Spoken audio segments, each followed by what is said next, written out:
oops, let me say I've got it.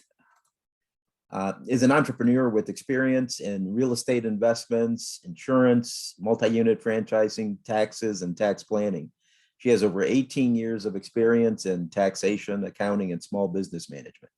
Yorda built a multi-million-dollar business from 1 location to 21 locations with over 65 employees in a mere 10 years before selling her business to a competitor. Currently, Yorda is the founder and CEO of Digital Tax Advisory based in Waxhaw. Her goal and passion are to help small businesses be financially fit.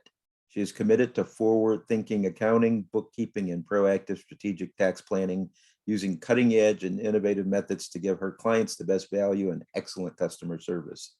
She earned her elite enrolled agent status in 2014, which is the highest credential the IRS can award.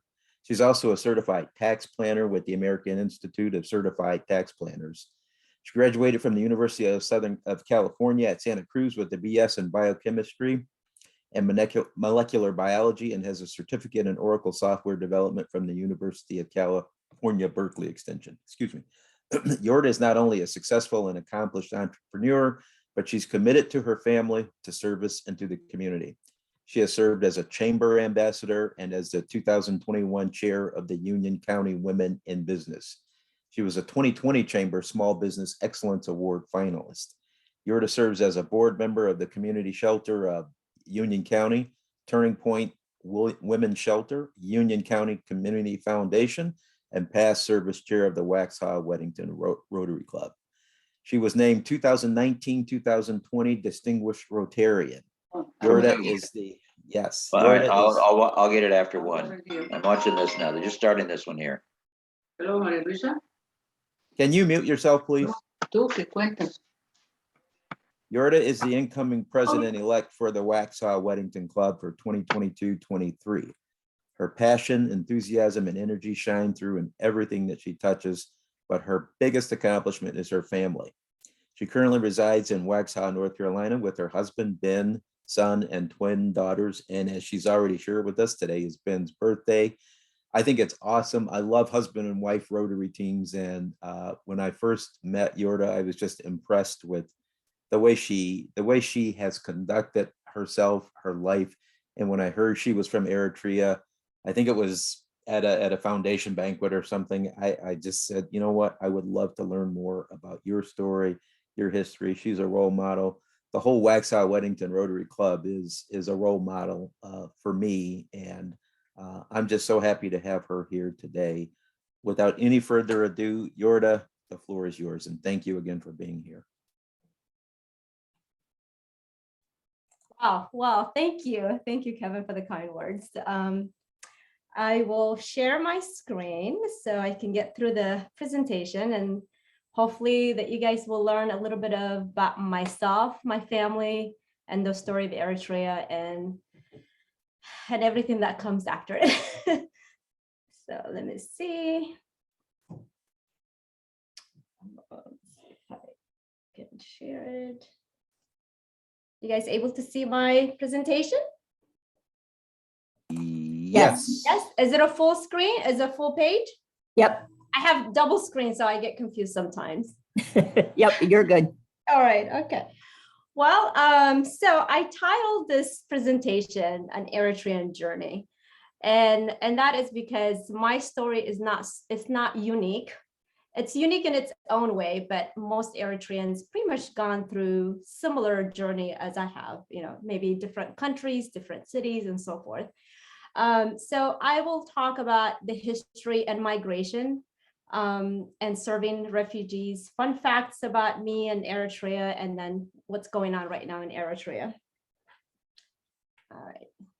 So historically, in the early days, Eritrea, as you can see here in Africa, it's on the east, and it's on the Horn of Africa. So it's right here, small, but it's in large section. So you can see Ethiopia is right here, Sudan is right here, and then you got the Red Sea. So Eritrea was a former Italian colony in East Africa. The name Eritrea is a Greek word from land besides the sea. Let me minimize my screen. You can see the Red Sea right there. So red blood cells, I was a biochemist, so I always like to relate something to science. So red blood cells are called erythrocytes. So the word Eritrea has a root word erythro, meaning reddish. Let's share my screen here. All right, so there is a biblical and historical factor of Eritrea. So as you can see, Eritrea is right here. Moses parted the waters. We all know the story of the Bible, the Red Sea, and took the children of Israel out of Egypt into Israel. So if you see Eritrea here and to Egypt, it's about from here to Dallas, about 1,000 miles. So the oil kingdom of Saudi Arabia is across from the Red Sea. So it's usually about an hour flight or so. In the past, every time we flew to Eritrea, we actually used to stop over in Saudi Arabia and then join into Eritrea and fly into Eritrea. And you can see here's the Middle East. You got Iran, Iraq, and Israel. So this really makes a historical factor in the past or even current affairs, because Eritrea is strategically located pretty much in the Middle East. And you can see the unrest that happens in the Middle East. Historically, the United States had interest in Eritrea. Eritrea was home to the United States, to U.S. Army headquarters called Ganyo Station. As you can see, this building still exists in Eritrea, in the capital city of Asmara. The station was head of the Cold War intelligence facility in Africa. The station was used to intercept Soviet communications before the satellite age. So I would say back in the days, you would see some people migrating to US and reconnecting with their children that they didn't know they had because of the US Army being headquarters there was some kind of either, I don't know if it was an official marriage or not, but sometimes we connect with relatives and their relatives will be in US and they didn't even know this were their parents. So migration in its different form. I was born in this geopolitical map. I have a smile next to my birthday because it has a historical factor to it. So my birthday, if you see on my ID, it will say January 1st, 1973. That's clearly not my birthday. So as you can see, the East, the West, and the neutral right here. But the reason I put my birthday is here. If you ever meet an immigrant with that birthday, it's most likely the birthday was issued by the US Embassy because we didn't know our birthdays.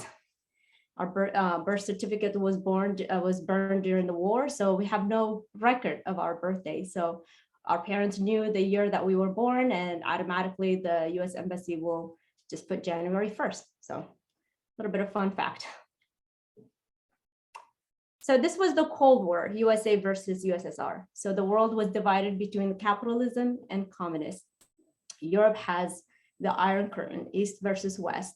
Germany was divided by the Berlin Wall into the East and the West Germany. Vietnam was divided into North and South Vietnam. Korea is still divided. Likewise, Ethiopia was divided into Eritrea in the North and Ethiopia in the South. So the war between the Soviet-backed Ethiopia back then and the South and Eritrea force in the North intensified in 1970s. The war really started in 1960s, but really got worse in 1970s. So most people were forced to flee Eritrea to move into cities of Sudan. So this is, I would say, probably the upgraded version of the refugee camps. I wasn't able to get the refugees camps from my image back in 1977. So we were forced to leave home, what we called Eritrea. So war intensified in 1977. The communist regime was determined to expand north to our city. We had to leave our home, church, family, a place we called home. We left at night to escape the area bombardment. I remember I was probably around 3, so I have pretty good recollection of trauma. So I do remember that day. We took a carry-on bag and left everything behind. The story here is really, I did not I'll interject a little bit with my personal story. So when we fled 1977, I didn't know my father because I haven't met him. So when I was born 1973, so he was in prison, him and my uncle, and they were supposed to be assassinated in front of your family. Basically, that's just the traditional way the Ethiopians were doing it. So luckily at night, they were planning to commit suicide by hanging themselves. And my uncle and my dad and the guard, which was Ethiopian, was kind enough to let them flee. So they escaped the assassination. So he fled to Sudan, and we reconnected with him basically in 1977. So 12 hours of journey, we got to the city of Kassala in Sudan in the morning. So the first time I saw my father. But emotional. So the war by this time had consumed close probably to 250,000 lives. So here is the life in Kassala in Sudan. So I spent about 14 years of my life from age 3 until age 17 in this city. Beautiful city, lots of stories. I see these mountains right here as soon as I wake up and, open the door. That was our view. There was a lot of challenges, a lot. We were lucky that my father had been there a couple of years before us, so we had a home. But at that time, Kassala was probably lack of electricity, clean water, everything that Rotary does right now. It's basically was happening there. Lack of medicine. As you can see right here, I put this picture here because we had family that lived on this side of the opposite side of the mountains. Every time we travel, we won't find buses. So we had to travel on this old bridge. This is the bridge I remember. And this is a bridge now, current state. And it was the most scary walk to get across to get a bus. And this river actually comes all the way from Ethiopia down to Eritrea and to Sudan. So every year it floods, every year. It's just the most horrific experience, but that was life. We had shelter, we had freedom. So life in Kassala and Sudan, this is the markets. You can see a lot of spices, pretty much related, close to what, the spices in Eritrea and Ethiopia. I spent many years in these markets. So our life in Sudan was really, by default, our home became a refugee resettlement home. My parents were very humanitarian parents. My father was a butcher, so he had a butcher shop. We all grew up in the butcher shop. We all woke up at 3 a.m. and did what we had to do, and shop opens at 7:30 till probably about 11, and came home, rested, and went to school at 1 o'clock or 1:30 after the Sudanese finished their school. So we used their school in the afternoon.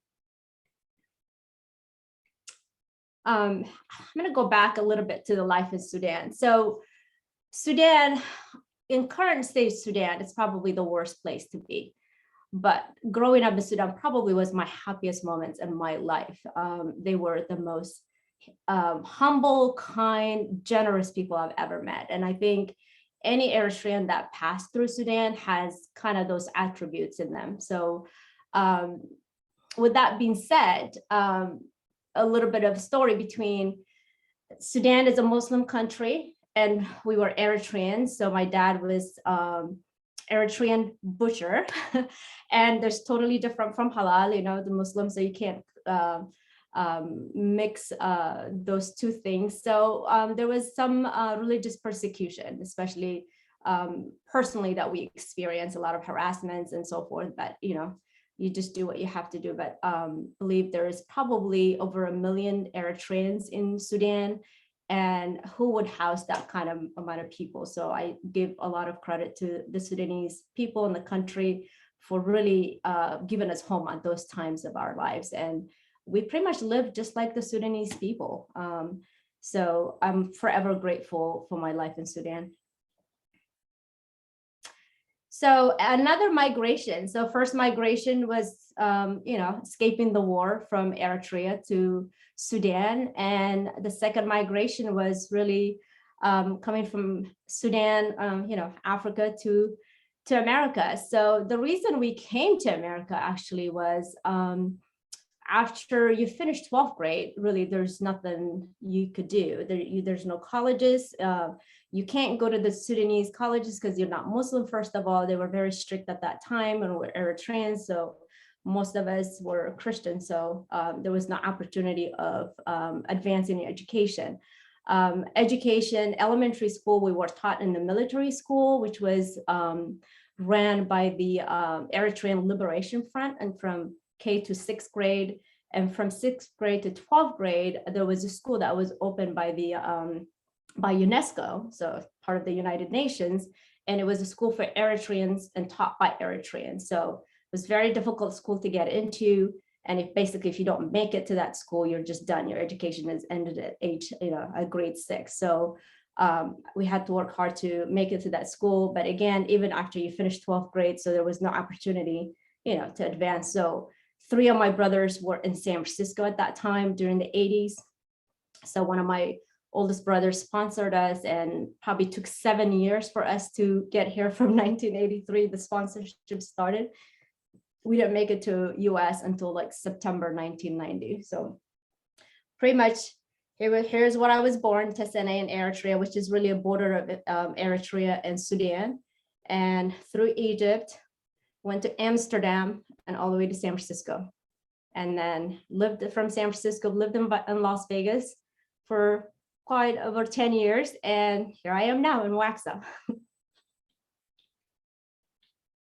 So on the move again, as I mentioned, after living in Sudan for 14 years, age 3 to 17, my 2 older brothers and I finally migrated to America at age 17 on September 6, 1990. Arrived in the beautiful city of San Francisco, as you can see, forever is my home in America, united with my oldest 3 brothers. And the story of and the typical Eritrean is basically, your family, the family unit is just scattered all over. Sometimes you just don't know your oldest brother or sister. I remember I met my oldest sister when I was 18. The brother that sponsored me, I met him for the first time 1989 when he came to Sudan to finalize our sponsorship. So this is just very typical of a story of an Eritrean. Some fun facts about me. I think Kevin already had mentioned. I'm married to wonderful husband, Ben. We met in San Diego at Eritrean soccer tournament. So we're big into soccer, as you can see. Proud mother of 3 children. And Eritrea, their languages are Tigrinya, which is the native tongue, and Arabic is also a second language. So I do speak English. And a little bit of Amharic. Only I learned it because my husband speaks Amharic, and he kept talking in Amharic with his friends, and I had no idea what he was talking about. So I had to learn it here in America. So we went to school to UNESCO, forever grateful to the United Nations sponsored school in Sudan. I don't think I would be here in front of you guys right now, virtually, obviously, but without that education. It was just the best education that we've ever received. Went to high school in San Francisco, college in California. I think Kevin already mentioned, so I'm going to skip through this. Just wanted to spend a little bit of time to kind of tell you about what Eritrea is and what do we do traditionally and so forth. So here's the food in Eritrea. This is the traditional food. You got spicy chicken with some eggs, and you got some vegetarians, lentils, and a lot of veggies and so forth. So, and then we have the spongy bread called injera. It's very addicting. Warning. This is the traditional fruit. It's prickly pears, famous in the summertime. It's just pretty addicting. My kids go crazy about it. And this is our traditional coffee ceremony. As you can see in this picture, this is the traditional outfit with the jewelry, the hair braiding, and the coffee ceremony. So coffee ceremony is a big deal in our culture. Here's the Eritrean culture and dance. So this is actually one of our cousins' wedding. They are on the stage because they are the bride and groom party, but normally we dance in circles, a lot of shoulder movements. Our outfits are very colorful. As you can see, this is my sister-in-law that we share same last name, but not related, related by marriage now, and this is me. So this is the capital city of Eritrea. So this is our summer trip with the family in 2017. So I think this is the first trip for my husband. My husband is also from Eritrea. He was raised until age 7 in Eritrea, and then lived in Ethiopia until age 12 and migrated to America. So this was his first time visiting after 31 years for him. And boy, he knew every corner of that city. So he has great memory. And these are my 3 kids. This is the cathedral that was built probably over 50 years. Still, the city basically is in the still mode. It looked like same way it is right now, 50 years ago or 60 years ago. Probably one of the most beautiful places I have ever been in Africa. The reason it looks like this is actually, if you've been to Rome, they call it Little Rome because the Italians lived in Eritrea for over 50 years. So they built it just like Rome. Favorite gelato place, this is the downtown main street. And of course, Massawa, the port of Eritrea, we had to visit the Red Sea. Kids were so excited. They're like, finally, what we read in the Bible, we're actually swimming in it. So this is Matthew. I think he was probably 9 years old or 10 years old in this picture. There's the family. Of course, camel has a historical fact in Eritrea because there was no motorized transportation during the war. Camel was the transportation. So it's a very important animal in our culture. Let's see. Let me go talk about present day. So I think I might have skipped something. So I'm going to talk a little bit about, before I go to the present day, I think hold on a second. Something happened to my presentation. Anyways, so this is a picture of, this is the president of Eritrea, Isaias Afwerki, and this is the prime minister of Ethiopia. This happened in 2018, and this happened after 20 years. So Eritrea and Ethiopia, when they took over the old regime, that was in 1991, and in 1993 was officially declared by the United Nations as a country. At that time, the prime minister never signed the border conflict that they had with Eritrea or the agreement, but it was peace from 1997 to 2008, probably for about 93 to 98. And then after 98, the border issues conflict started again, and it was war again with Ethiopia for another 20 years. And the new prime minister, when he was elected in 2017, he came to Eritrea for the first time and made peace with Eritrea. And now we are at peace currently with Ethiopia, but there is a lot of civil war going on right now. I had some pictures in the background, something happened, so I can't show it to you. But present day of Eritrea. So this is the capital of Eritrea. As I said, it literally looks the same way for the last 50, 60 years. Nothing has happened to it. No, not that much of development. The government of Eritrea is very controlling, I guess, in a way. They do not like any Western influence. A lot of us migrated to America so we can get our education and go back and build our country once we get our independence. That was pretty much anyone that migrated to America in the 80s, 90s, 70s. That was the goal there. Fled the countries to get the education and eventually go back and rebuild. But it's just the story hasn't been the same. We're able to visit, it's fairly safe, but not so much what we hoped for Eritrea to be. At present day, Eritrea is again at war with the allied country with Ethiopia against Tigray. Tigray is the southern region of Ethiopia that actually brought the independence with the Eritrean Liberation Front. Unfortunately, they had pretty much started a civil war and attacked Eritrea. And then of course, Eritrea had to defend its borders, but overall, the countries are at peace, but the southern part of Ethiopia is still at war with both countries, basically. So the UN is trying to get Eritrean forces out of Tigray region, but has not been working. Really, there is so many stories to this, and it all depends who you talk to. So we all have our own opinions. So it's a matter of power, money, and control at the end of the day. But civilians like me and I were, as a kid, are moving to Sudan again. So the migration is again happening back, just what happened in 1977 now. Eritreans or even Ethiopians in the southern area are migrating to Sudan all over again.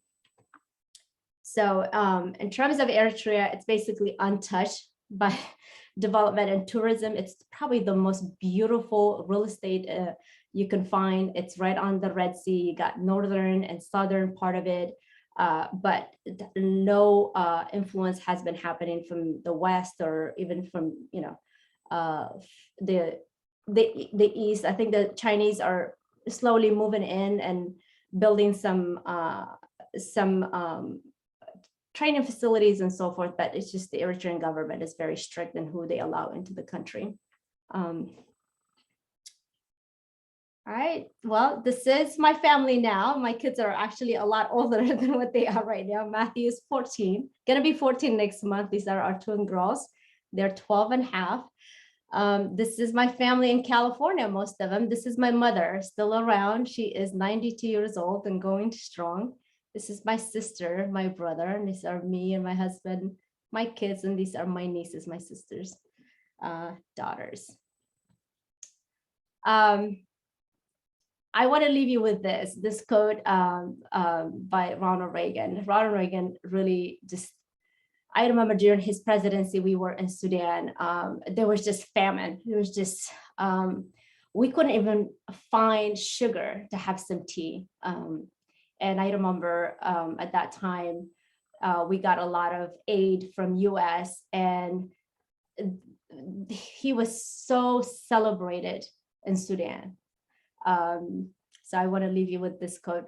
Virtually all of us as Americans trace our ancestry back to immigrants from distant lands, men and women who came to America with a firm willingness to work, asking only freedom. For that, I leave you. Thank you and for listening to my story.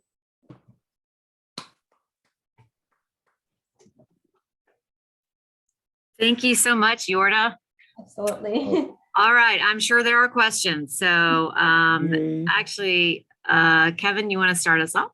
Yes, Yorda, thank you so much. This was just an amazing presentation. I knew a little bit of this, but I didn't know all of the details, and your journey is really not only fascinating, but it's inspirational. And I thank you for sharing that with us. I hope you shared this with other clubs too, because it's a story that needs to be told. We hear so much about just civil wars and fighting going on around the world, and I'm ashamed to admit that I have such little knowledge of the history of some of these conflicts that have literally been going on for years, and where people are still continuing to suffer. So thank you for sharing that with me. Can you, if you are willing to do this, and please don't feel obligated to do this at all, but can you share with us, if you're willing, why your father was originally incarcerated? Was it a political thing or? Yes. So in 1969, that is the first year that the Eritrean Liberation Front had started. Mhm. So fast forward, my oldest brother was 13 when he joined them. So automatically, if you have a child that joined the Liberation Front, basically you are the enemy of Ethiopia, because at that time the whole Eritrea was, under the Ethiopian's government. So you just, basically you are accused of collaboration and so forth, and yeah, so you just put you in jail, and Wow. there's no due process, and you really executed in front of your family. So they wanted to avoid that, so they try to hang themselves. Wow. But my father was a true Rotarian, I would say. The reason I am who I am is really my parents. They were just very humanitarian parents. Even when we were in Eritrea, he was the most loved person. And I think it's because of that, the Ethiopian guard let them out at night, to escape the execution, because he Wow. was so good to them too. He didn't take sides. He just took care of whoever he can take care of. So, and I really found out the stories, was very close to my father. My father passed away in 2004 at age 84. So grateful to have him that long. And then he always used to ask me, can you massage the back of my head? And I'm like, what is going on with your neck, or the back of your neck? Why just that part? So Wow. finally he told me the story. So, but yeah. Unbelievable. I have a follow-up question too. And can you touched on it recently, but today we see the Sudan as kind of a lawless land. But what was the rationale for Sudan taking in Eritreans, and so many of you? I think at that time, I really believe that the government that was in place was just, well, I'll tell you this, Sudan is totally different from what it is right now. I remember 1989, Saudi Arabia started influencing Sudan. So the whole jihadis and, a lot of assassinations started coming. But before that, Sudan was like this neutral country, they just went about their lives, and it was an English colony before. So they're mostly they were just peaceful people. They were not really, they didn't have they didn't have radical Islam. They either practiced their religion or not, but they just had an open arm for us, really. You're talking about an influx of people just taking over your country, literally, people looked at us, they thought that we were Sudanese because we were fluent in Arabic, we went to school there, but they were just good-hearted people. Wonderful.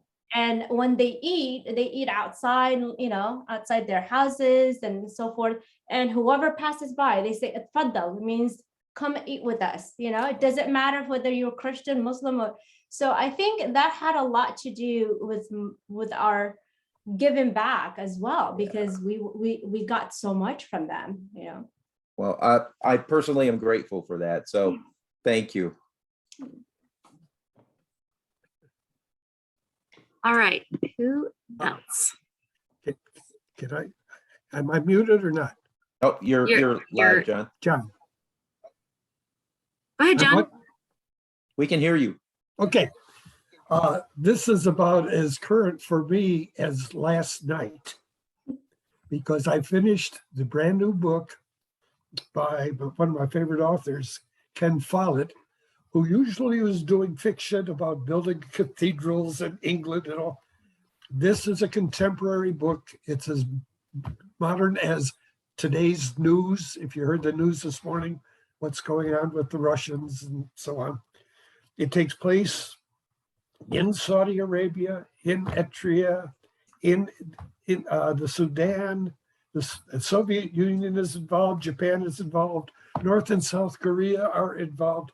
It's all fiction, except it's the kind of fiction that I call faction, because it is just so utterly contemporary. And if you really want to think through more of what's going on in that area, the book is only a month and a half old. It just came out prior to Christmas. So I just thought, wow, this is incredible. Thank you so much. John, we can't see you. Can you tell us what the name of the book is?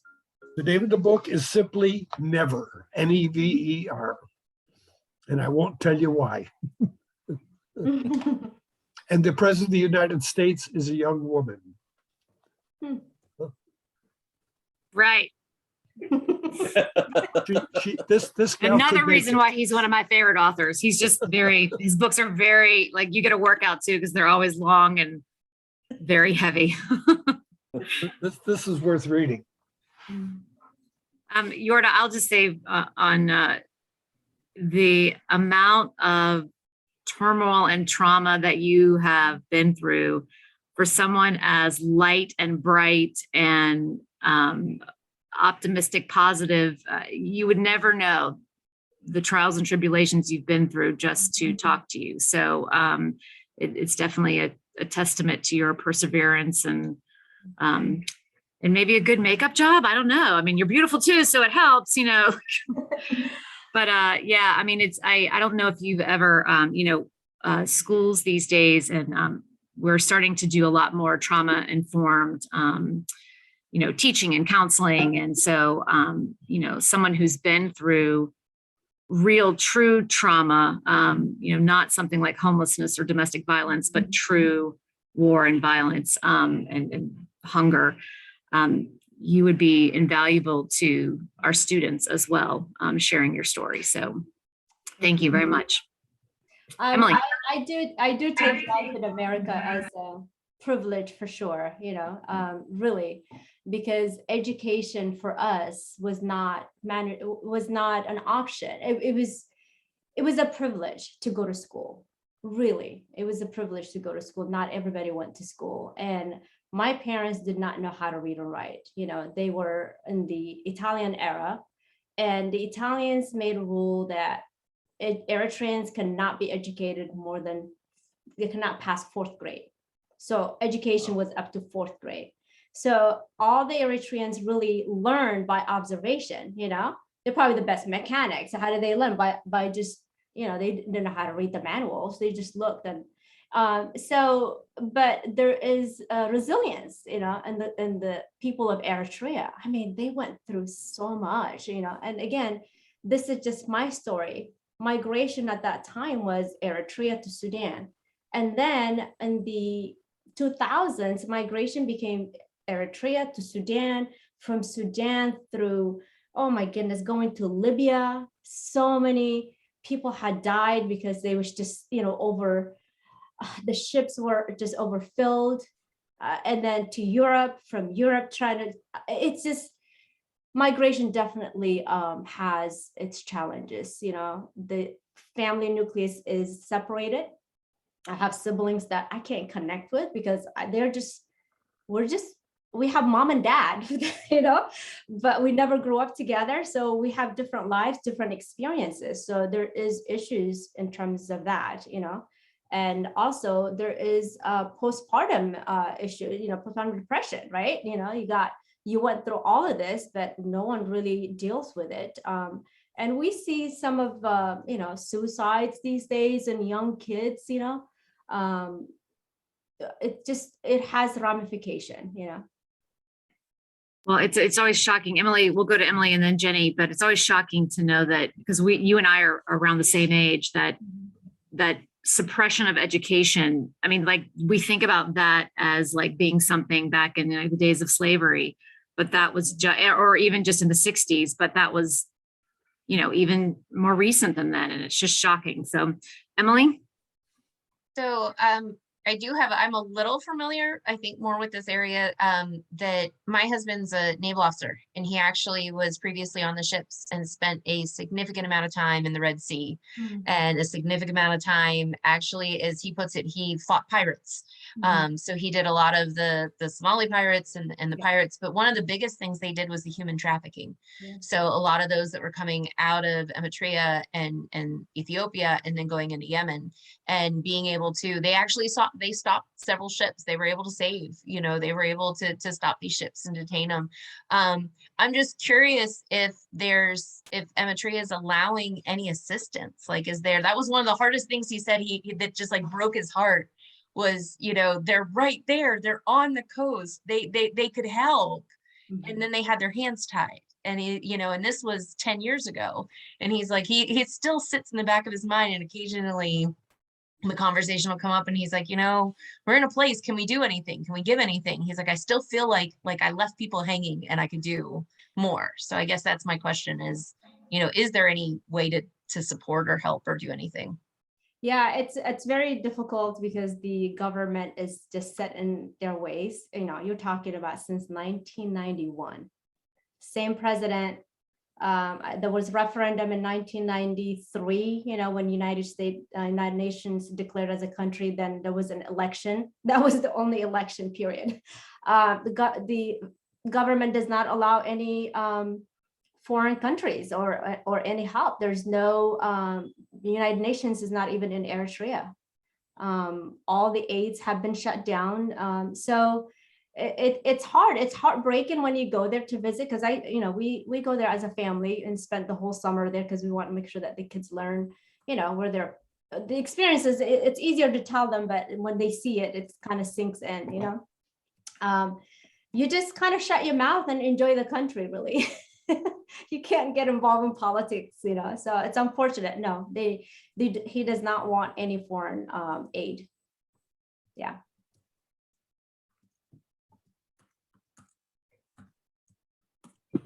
And Jenny, did you have a question? You raised your hand for a second. Yeah, I apologize for our grandson's here, so if you can hear the music, that's his video playing. But it's Jenny's favorite show in the background. Coco Melon.